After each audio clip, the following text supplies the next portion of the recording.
Good morning! Ngayon ay pag-aaralan natin ang graphing transformations ng logarithmic function, specifically yung nag-i-stretch, nagko-compress, and nagre-reflect. So, stretches, compression, and reflection of the parent function y is equal to logarithm of x to the base of p. For any constant a, the function f of x is equal to a times the logarithm of x to the base of p. Nag-i-stretch ang parent function kapag by a factor a, kapag a is greater than 1. Nagko-compress naman by a factor a kapag a is greater than 0 but less than 1. Then nagkakaroon ng reflection sa x-axis about the x-axis kapag naman a is less than 0. It has the vertical asymptote of x is equal to 0, has the domain of 0, infinity, and range of negative infinity, infinity. Let's have our example.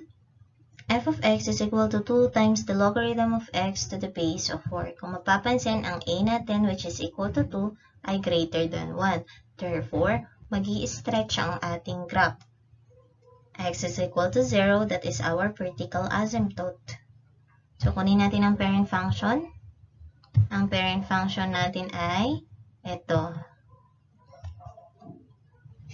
So, i-rewrite lang natin into exponential form. We have x is equal to 4 raised to y. Substitute tayo ng value ng y para makuha ang mga x. Let's say negative 1. So, 4 raised to negative 1 is equal to 1/4. Consider tayo ng tatlong points sa ating parent function.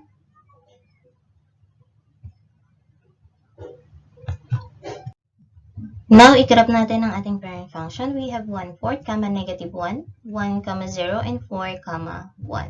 So, ganito yung magiging itsura ng ating parent function. So, sa ating given, we have 2 times the logarithm of x to the base of 4. Sabi, mag-i-stretch by a factor of a. So, our a is equal to 2. Multiply natin ang y coordinates by 2. So, negative 1 times 2 is equal to negative 2. 0 times 2 is 0. And 1 times 2 is equal to 2. So, pwede na natin i-graph. 1/4, negative 2. 1, 0, and 4, 2. So, this is the graph na nag-stretch pataas ang ating given logarithmic function. Next is f of x is equal to 1/2 times the logarithm of x to the base of 4. So, kung mapapansin, our a is equal to 1/2, which is greater than 0 but less than 1. Therefore, magko-compress naman ang ating graph. Ang vertical asymptote natin is at x is equal to 0.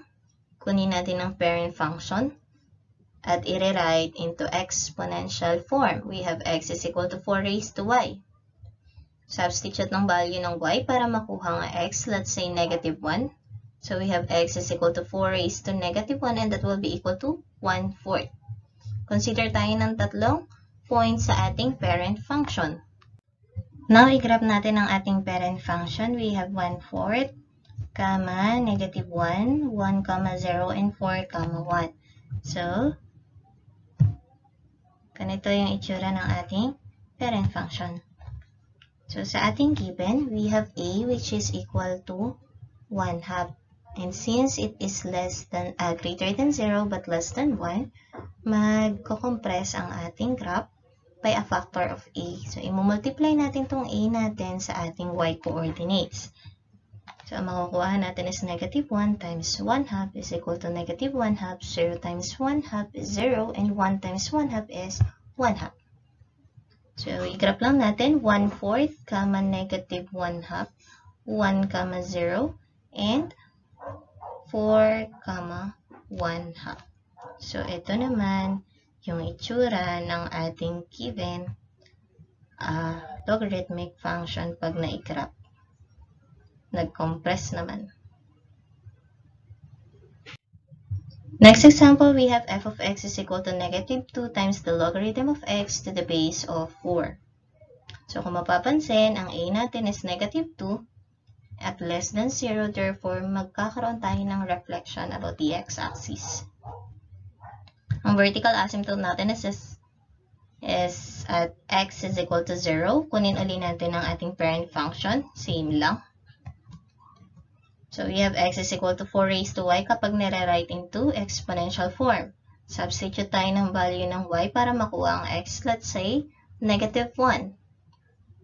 So, 4 raised to negative 1 is equal to 1/4. So, consider tayo ng tatlong points sa ating parent function. So, i-graph natin ang ating parent function. We have 1/4, negative 1, 1, 0, and 4, 1.